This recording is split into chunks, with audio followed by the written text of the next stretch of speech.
Goes down in the Mustang. Alright, so check this out. Third video on my shift knob. Fixed it, put it back in. Just prove it's in sport mode.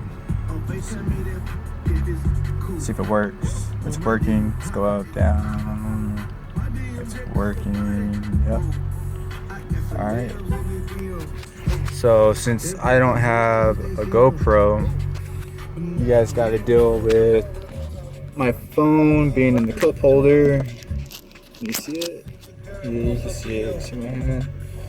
Yeah. Alright. Let's take this for a test drive.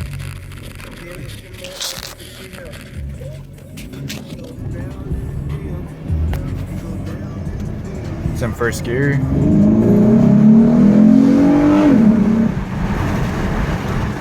I'm in third. Downshift to second. Now I'm in first. That works just fine. So all you need is a flathead screwdriver, air duster, pop that shit out, clean it up, and you're good. You're ready to race. Have a good one.